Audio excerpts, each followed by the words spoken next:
Mass devastation. Dead bees everywhere, all around the beehive. 5, 6, 7 handfuls of dead bees, plus a ton all throughout the grass. Hey guys, Jackson here, and welcome back to another episode of Dad's Bees. Today is our first video of the 26 beekeeping season. It is February 8th, Super Bowl Sunday. Today I want to show you exactly how not to overwinter your bees. I've learned a lot this winter about different practices and how to prepare the bees for winter. And I want to show you how I messed up this off season and how I'm going to be doing things differently moving forward. Step number one today, we're letting the goats out. The sheep, whatever they are. I think they're sheep. Look at them go. So I'm going to tell you guys a little bit of a story. So if you all remember our last video, basically we threw a whole bunch of feed onto the beehive in order to get the bees enough food reserves in their frames so that they could have food throughout the winter. That's how they're going to stay warm. It's important as a beekeeper to get that winter weight, as it's called, up so that the bees have enough food to survive a couple of months without being able to go out and forage. So I came up here during bow season. It was rut. I think it was the week of my birthday. Took a few days off, came down to the farm, and I thought to myself, man, I should go check the bees. So I came up to the beehive, but there was mass devastation. Dead bees everywhere, all around the beehive. And I was a little bummed out. It's like, man, dead bees is never a good thing. A lot of them. 5, 6, 7 handfuls of dead bees, plus a ton all throughout the grass. So I took the top of the hive off. I was like, we need to get some eyes on the bees, see what's going on. I took the top of the hive off, but there was even more dead bees side of the feeder. And what I realized was I had left an entrance open on the top of the beehive, which was a major error on my part. At that point, I had to make a decision.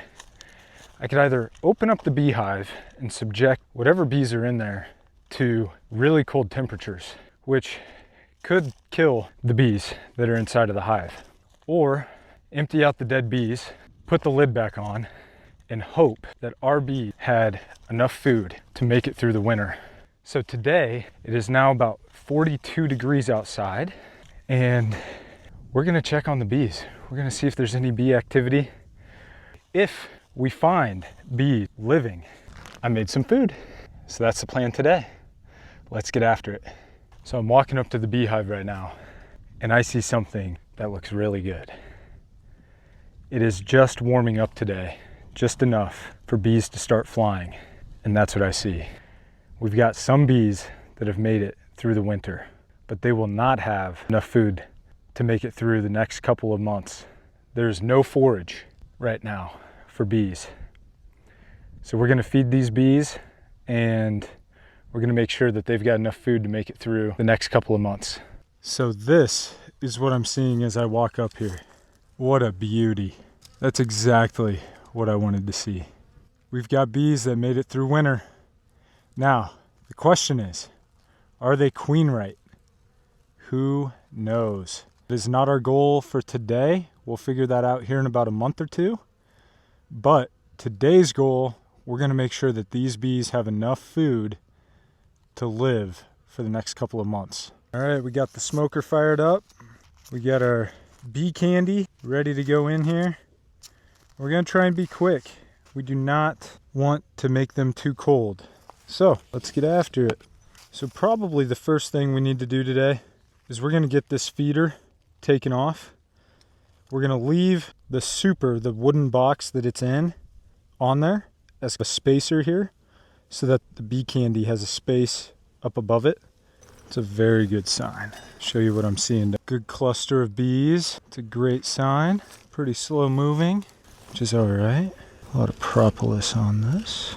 And then the idea here is just gonna place the bee candy right on top for them. And they'll treat this just like stores. Don't want to spill any of this everywhere. Just gonna set it down nice and slow. Try not to crush any bees. Get some of these guys to move. Fantastic. Let's get this shut back up.